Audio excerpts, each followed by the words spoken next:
kematiannya Zanjiraya. Deputi Murdabat. Deputi Murdabat. Pemilu Sementari go back. Pemilu Sementari go back. Deputi Murdabat. Pemilu Sementari go back. Pemilu Sementari go back. Pemilu Sementari Murdabat.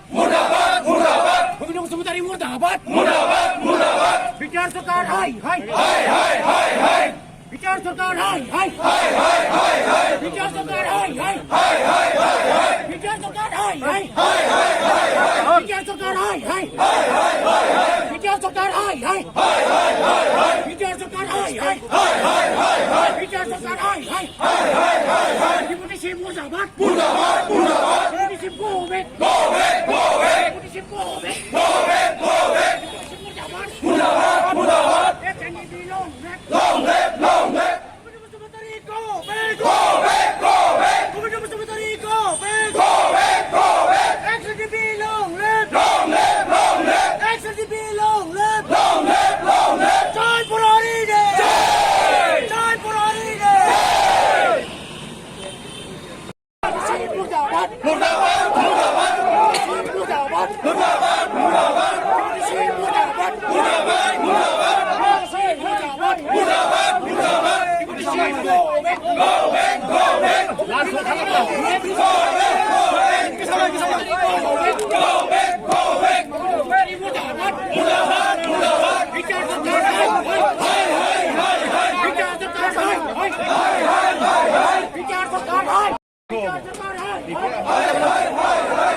नंगौ थांनाय 18 अक्ट'बराव गबिन्द बसुमतारी बिथाङा जिबायदि मोनसे statement हगारदोंमोन बे स्टेटमेन्टआ साफ्रोमबो एक्स NDFB leader cadre साफ्रोमबोनि बिखा बिख्लोखौ सोमावग्लुं होदोंमोन मानो होननानै बुङोब्ला एनडिएफबिआ 4 लाखनि थाखायसो सोमावसारदोंमोननो दा थांनाय 34 बोसोर हाथियार लानानै सोमावसारबाय गबिन्द बसुमतारी बिथाङा एनडिएफबिनि 15 जन 20 जन केडार बा वार्कारफोरखौ लानानै गामि मोबिलाइजेसन पलिटिकल क्लास मोबिलाइज खालामोमोन गामिनि रायजो राजाखौ बुंथिङोमोन बिथांखौ 15 जन 20 जन सिकिउरिटि होयोमोन बै समाव बुङोमोन बिथाङा बर' हाखौ उदां खालामनो हायागौमानि बा बर'नि उदांस्रिखौ लाबोनो हायागौमानि बर' हाखौ जों मोनफिनागौमानि जों सोमावसारगोन जेब्लासिम जों मोना अब्लासिमहालागै जों कमप्रमाइज जाया बिथाङा ओरैबायदि गिदिर बाथ्रा बुङोमोन लेट आस डाइ फर बर' नेशन बाट लेट नट बर' नेशन डाइ फर आस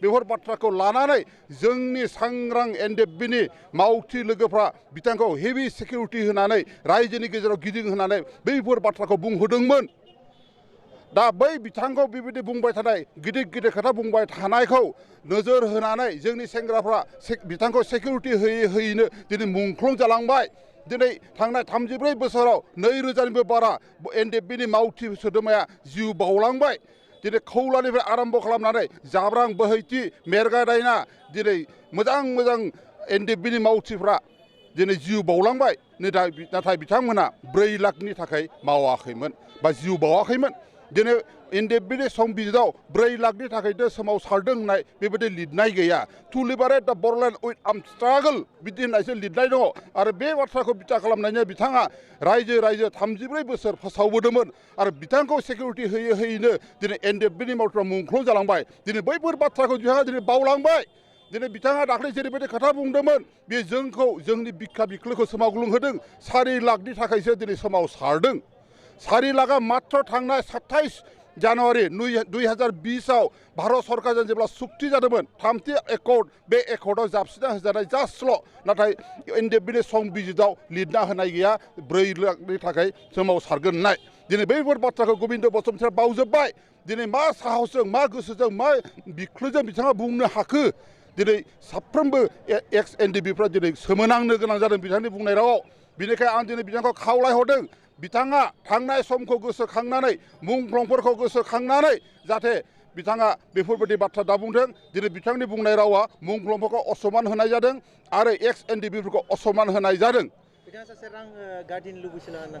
बेखौ जों साननांगोन बुंनांगोन दायो बिथाङा गादी मोननाय लोगो लोगो पावार मोननाय लोगो लोगो थांनाय 34 बोसोरनि एनडिएफबिनि सोमावसारनायखौ दिनै बावजोब्बाय गासिबो 2000नि 2500 दिनै मुंख्लं जालायनायखौ दिनै बावजोब्बाय दायो एक्स एनडिएफबिफ्रा जिबायदि अबस्थायाव दङ जानो लोंनो गैया सुख गैया गावनि गथ' गथाय फोरोंनायनि सुबिदा गैया सरकारनिफ्राय फिक्स डिप'जिटसो होजानो गोनां जाहैदों बेखौ थाखाखौबो दिनै दांनो मोनाखै दिनै बेफोर गासै बाथ्राखौ बावजोब्बाय पावार मोननाय लोगो लोगो दिनै बे बाथ्राखौ बुंनायखौ जों नायोब्ला बिथाङा सासे पावार हांगार गादी लुबैसुलासो होननानै जों दिनै बुंनांगोन बेनिखायनो आं दिनै बिथांखौ खावलायहरबावगोन दिनैनि बे मुसुखा सावनायनि हाबाफारिनि गेजेरजों जाहाथे बिथाङा गावनि बुंनाय रावखौ दैखांना लाफिनो आरो एक्स एनडिएफबिनि फोरनि खाथियाव जाहाथे बिथाङा निमाहा बियो बे आंनि बिथांनिसिम इनफरमेसन हरनाय 4 लाख रांखौ एनडिएफबिफोरा गाज्रि खामानियाव बाहायदों होननानै 4 लाख रांखौ दांनोनो मोनाखै माबोरै गाज्रियाव बाहायदों होननानै बुंनो हाखो बिथाङा दिनै एफडि फिक्स डिप'जिटसो खालामना होदों बे थाखाखौ दांनोनो मोनाखै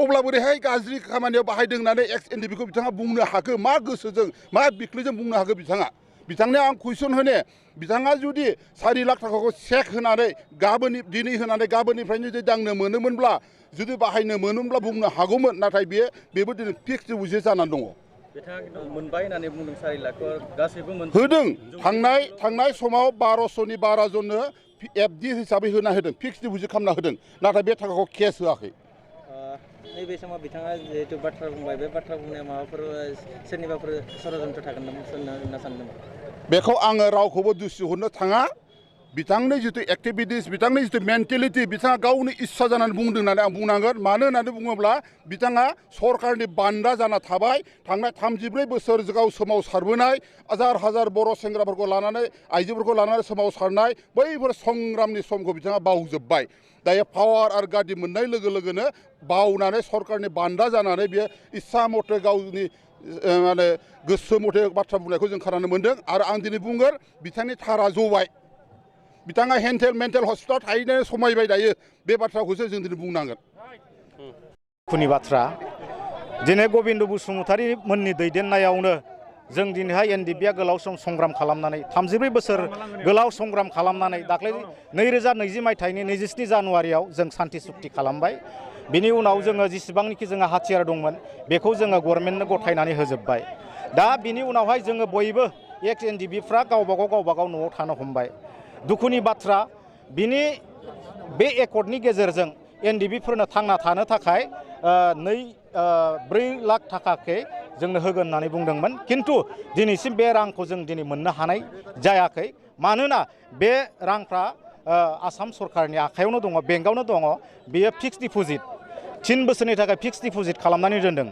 नाथाय बेखौ जायनिखि लन हिसाबै लागोन बिथांमोना लन हिसाबै मोनगोन बेखौ गभर्नमेन्टआ जोंखौ बुंदों खिन्थु बे खोथाखौ लानानै दाख्लैबावै जाहा गबिन्द बसुमतारी बिथाङा जोंखौ मा होननानै बुंदों 4 लाखनि थाखायसो आखायाव हाथियार हमदोंमोन होननानै बुंदों खिन्थु बे खोथायाथ' नंखाय दिनै 4 लाखनि थाखायनो जुदि जोंखौ बर' सेंग्राफोरखौ आखायाव हाथियार लाहोदोंमोनब्ला दिनै बर'फोरा बे 4 लाखनि थाखाय मानो थैखो 34 बोसोर मानो दावहा नांनो गोनां जाखो दिनै गबिन्द बसुमतारी बिथाङा दिनै बुजिनाया मोजां दिनै गावनि बे संग्राम दैदेननायावनो गोबां बर' आइजोफ्रा जिनाहारि जानांदों आर्मि मिलिटारिजों ट्रचार मोननांदों गोबां बर' सेंग्राफ्रा जेल जानांदों दिनैसिमबो बे एकर्डनि गेजेरजोंनो जोंहा माखासे समस्याफ्रा समाधान जायाखै खिन्थु बिथाङा समाधान जाबाय होननानै बुंदों बोरै समाधान जाखो बे सान्थि सुक्ति मोनब्ला दिनैहाय रन्जन दैमारिजों लोगोसे गोबां बर' सेंग्राफ्रा दिनै मानो जेल जानो गोनां जाखो आरो गोबां सेंग्राफ्रा हाइनेस आरो नन हाइनेसाव गोलैनानै मानो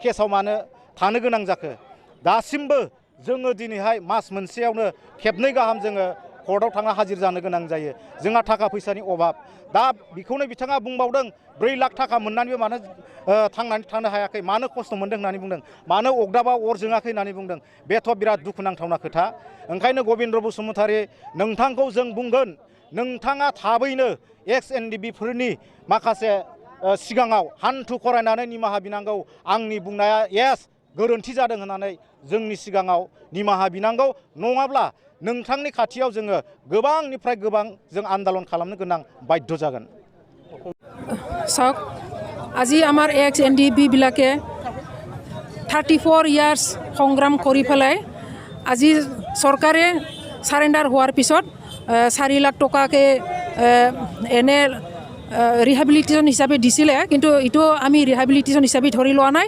আজি তেওঁলোকে দিলেও বেংকৰ পৰা লোন হিচাপেহে কেইটামান কাম কৰিবলৈ তেওঁলোকে ল'ব পাৰিছে, কিন্তু ফিক্সড ডিপজিট হিচাপেহে এতিয়াও চৰকাৰৰ হাততে আছে 4 লাখ টকা।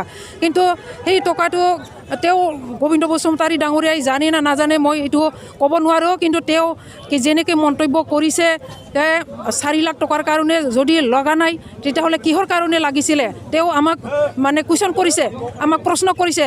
আমি সেই প্ৰশ্নটো আজি দেখুৱাই দিছোঁ যে তেওঁ কি ভাবি পেলাই XNDBৰ ওপৰত এনেকৈ ঠাট্টা কৰিছিলে বা ঠাট্টা কৰিছিল না নিন্দা কি কৰিছিল আমি এইটো ক'ব নোৱাৰোঁ। তেওঁ এজন আমাৰ প্ৰতিনিধি, তেওঁ এজন MLA, তেওঁক আমি ৰাইজৰ কাৰণে কাম কৰিবলৈহে চৰকাৰৰ প্ৰতিনিধি হিচাপে আমি পঠাইছিলোঁ, কিন্তু তেওঁ এজন চৰকাৰৰ প্ৰতিনিধি হ'লেও XNDB হিচাপে তেওঁক মানে সমৰ্থন কৰি পেলাই ৰাইজে তেওঁক ভোট দিছিলে। কিন্তু আজি তেওঁ ৰাইজৰ কাম নকৰাকৈ আজি XNDBৰ ওপৰতহে যিখিনি সমস্যা আছে এই সমস্যাবোৰ নুসুধাকৈ তেওঁ কৈছে যে XNDBবিলাকে কিহৰ কাৰণে আন্দোলন কৰিছিলে। কিন্তু আজি আমি আন্দোলন কৰিব লগা বাধ্য সেইটোৱে যে তেওঁক চাওক আজি XNDBবিলাকে কিহৰ কাৰণে ইমান হাজাৰজন ৰাজপথত আহি পেলাই ধৰ্ণা দিব লগা হৈছে। তেওঁ এই সমস্যাবিলাক সমাধান হৈছে নে নাই তেওঁ একো বুজ নোলোৱাকৈ এইবিলাক কথা কোৱাটো আমি দুৰ্ভাগ্যজনক বুলি ক'ব লাগিব। আৰু তেওঁ নিজে MLA হৈ পেলাই MLA হোৱা কিমান মাহ হৈছে, 6 মাহমান হৈছে। তেওঁ নিজৰ কাৰণে কিমান ডাঙৰ এটা বিল্ডিং বনাই আছে বা নিজৰ একদম ঘৰ বাৰ সা সম্পত্তি বনাই আছে। বহুত বছৰৰ পৰা একৰ্ডৰ পিছৰ পৰাই তেওঁ সা সম্পত্তি বনাই আছে। কিন্তু এইবিলাক ভাবি চিন্তি তেওঁ নাজানাৰ দৰে তেওঁ কৈছে যে XNDBবিলাকে আজি মানে সমস্যাটো সমাধান হৈছে আৰু মানে XNDB আছিলে তেওঁলোকে চব মানে ৰিহেবিলিটেশ্যনটো পাইছে বুলি তেওঁ কৈছে। কিন্তু আজি তেওঁ নাজানে যে নিজৰ XNDB নিজৰ কেডাৰবিলাকে কিমানজন আছিলে, কেইহাজাৰজন আছিলে তেওঁ নিজে নাজানে নেকি, মই এইটো তেওঁকহে সুধিব বিচাৰিছোঁ। আজি তেওঁ কৈছে XNDBবিলাকে চব ৰিহেবিলিটেশ্যন পাইছে, মাত্ৰ 100জনীয়া মাত্ৰ আছে। কিন্তু তেওঁ জানে না নাজানে মই এইটোহে সন্দেহ যে নিজৰ কেডাৰ কিমান আছিলে, কেইহাজাৰজন আছিলে, কেইজন শ্বহীদ হৈছে তেওঁ জানে না নাজানে, মই এইটোহে মানে তেওঁক ক'বলৈ বিচাৰিছোঁ। আজি তেওঁ চাওক আজি আমাৰ XNDBবিলাকে কেনেকৈ কষ্ট ভুগি পেলাই আজি জংঘলৰ পৰা আহি পেলাই নিজৰ ঘৰ দুৱাৰ নাই, মাটিত শুব লগা হৈছে, নিজৰ ঘৰ নাই, ক'ত নিজৰ দাদাকৰ ঘৰত বা কাৰোবাৰ লগত থাকিব লগা হৈছে। এইবিলাক তেওঁ বুজ নোলোৱাকৈ আজি যেনেকৈ কথা কৈছে এইটো মানে আমি তেওঁৰ বিৰোধিতা কৰিছোঁ। আৰু তেওঁক মানে আমি XNDB হিচাপে তেওঁক মানে এই সমস্যাবিলাক ভালকৈ বুজি পেলাইহে কথা ক'বলৈ মই অনুৰোধ কৰিছোঁ। আজি তেওঁ MLA হৈছে বুলি তেওঁক মানে আমি সন্মান কৰিছিলোঁ, আমাৰ XNDBৰ সমস্যাবিলাক সমাধান হ'ব বুলি আমি আশা কৰিছিলোঁ। কিন্তু আজি তেওঁ সমস্যাটো সমাধান নকৰাকৈ এই যত যি মানে মুখত আহে এইবিলাকে বুকিবলৈ ধৰিছে। কিন্তু আমি এইটো সন্তুষ্ট নহয় আৰু তেওঁক মানে আমি আমাৰ XNDBৰ এজন লিডাৰ বুলি আমি গণ্য কৰিব নোৱাৰোঁ। लागाम गैयै मोसौ माने बिथांखौ लागामखौ जेसेबांनो टाइटखायो बेसेबांनो बिथाङा बसलांबाय थायो। माने बिथाङा सासे लुबिया, गादि लुबैसिलिया, थाखानि लुबैसिलिया बिथाङा। सानसे समाव बियो सासे फोरोंगिरिमोन, बिथाङा फोरोंगिरिनि थाखाय बिनो थोआसै। दिनै NDBआव बियो लाख थाखा करोड़ थाखा मोनगोन होननानै थांदोंमोन, खिन्थु NDB आफादाव जोंहा बेबायदि फैसा थाखानि माबा गैया, जाथिनि थाखायसो नांनाय। खिन्थु NDBआव थानानै बियो धोनि जानो हायाखै। बियो मा खालामबाय, BTR सुक्ति खालामबाय, BTR सुक्ति खालामबासो आं धोनि जासिगोन। नंखाय BTR सुक्ति खालामनानै फैबाय बियो। ओमफ्राय MCLA गेलेबाय, डिपुटि चिफ जाबाय, डिपुटि चिफआवबो बियो करोड़ थाखा आरजिबाय, बेखौबो बियो सान्थ'ना जायासै। आरो बियो MLA गेलेबावबाय, MLA गेलेबावनानै बियो मन्त्रि जानो नागिरबावबाय, बेयाव आरो कौटि थाखा आं आरो मोनबावगोन नामा होननानै बियो MLA गेलेबावबाय। नाथाय बिथांनि साननाया जायासै, बिथाङा मन्त्रि बिबान मोनासै। आरो बिथाङा मन्त्रि बिबान मोनखांनाय लोगो लोगो आरो बिथाङा हाइ पावार लुगैबावगौमोन, बिथाङा प्राइम मिनिस्टारखौबो लुगैबावगौमोन, इन्डियाखौबो सलायबावनो बियो लुगैबावगौमोन आरो बियो बेखिनियानो।